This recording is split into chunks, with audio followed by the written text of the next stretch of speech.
This is going to be a step-by-step tutorial on how to put our Lord of the Rings door hanger together. In your kit, you're going to have a piece of wax paper, an image with two sides here, a door hanger, some Mod Podge, permanent marker, and a foam brush. What you'll need to get at home is a pair of scissors, a pencil, preferably a regular number 2 pencil, and some tape, either some painter's tape or regular tape works just. Alright, my first step is going to be putting my wax paper down just so I don't get my table all full of Mod Podge. And I'm going to take my wooden door hanger and place it down on top of there. Open up my little container of Mod Podge. And I'm going to take my foam brush. I'm going to dab a little bit on. And what I want to do is I want to create a very thin layer. So I don't want to gloop it on, I don't want it to be too thick, but I want to create a nice little layer. The reason why we're adding this layer is later on we're going to be using permanent marker, and we don't want the permanent marker to bleed or kind of blend out into that wood. So what this does is kind of creates a nice little layer, so then our design stays how we want it, and it won't look funny. So what I'm going to do is just make sure that this whole side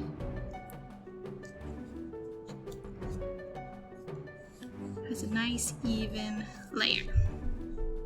The great thing about Mod Podge is it does dry pretty quickly, especially if you have a thin layer. So I'm gonna let this dry, and then I'm gonna flip over my door hanger and do the same thing and do a nice even layer on the back side. And then when both sides are dry, then we can go on to the next step. My next step is going to be cutting out my images here. So we have one side and then the other side of our door hanger. So we kind of want to cut them in half. So I'm going to cut down the middle here and cut them in half. I already have mine cut. It'll look something like this. They don't need to be perfect. They're just going to kind of be our stencils to add these images onto our door hanger. Once both sides of my door hanger are dry, I'm going to start with the process of transferring these images to each side. So I'm going to pick one to start with. I'm going to start with You Shall Not Pass. And what I'm going to do is I'm going to take this image and I'm going to flip it upside down. You're going to be like, what is going on? I don't understand what's going on. Just bear with me here. I'm going to take my pencil, and what I want to do is I want to add a layer of graphite to the back, especially where I can see the image. And the best way to do this, instead of like just using the tip, I'm actually going to take my finger and I'm going to push down on the side of my pencil. That's why I said using a regular number 2 pencil works the best for this. And you might have used this technique before in art class to transfer images. Maybe not. But it's a really useful tool to have, especially if you want to have an exact image repeated somewhere else that you can trace. So I'm pushing kind of hard. I want a lot of graphite to be left on there, but I don't need to fill up the whole paper because the image is not on the whole paper. Something like that. Then what I'm going to do is I'm going to take some tape in my image.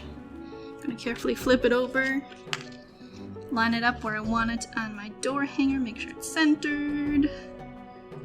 Make sure Gandalf's feet are not flying off there. I'm just going to lightly tape the edges. I don't want to mess around too much with the graphite underneath here because I don't want to get all smudgy and weird. Maybe something like that. Then what I'm going to do is I'm going to take my pencil and I'm going to push pretty hard and trace around the letters.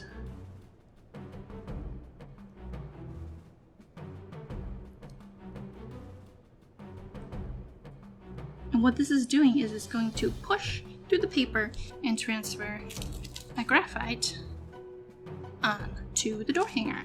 So then I'll have some area to trace later and it'll look exactly like this image. So what I'm going to do is I'm just going to finish up tracing all of these inside, outside of all these letters. And both of these designs are a little bit complicated. Just take your time. We're not really in a hurry. I'm going to go ahead and do the rest of this, and we'll move on to the next step.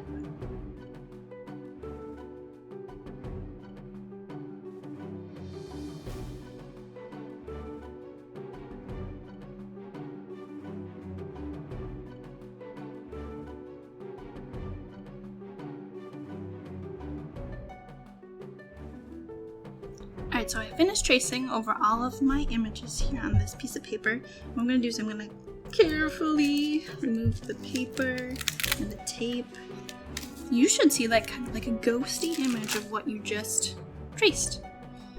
Because what happened is you pushed down on the paper pushed down on the graphite, and the graphite went back onto your wooden piece here. And some areas, maybe I didn't push hard enough and they didn't show up. That's okay, I can always take a look at the image while I'm tracing and add things that I forgot. So then now, I'm going to take your permanent marker and just trace over what you traced earlier. So it's kind of a really cool way to have a template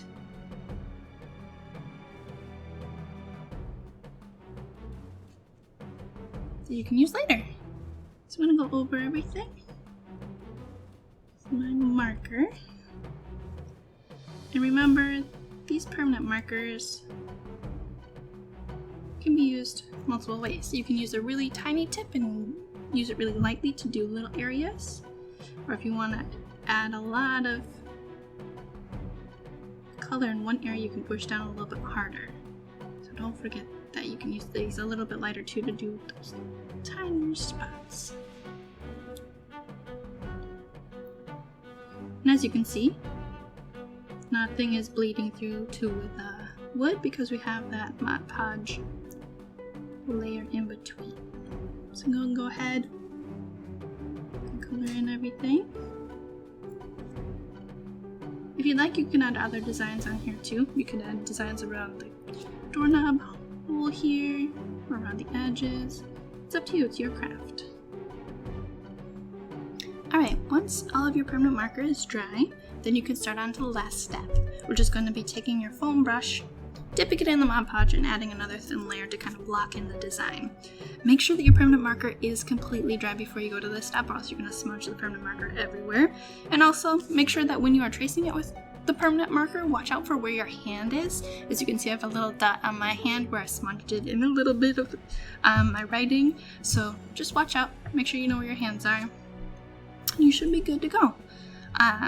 So yeah, I'll put another layer of Mod Podge over the top of this to kind of lock it in.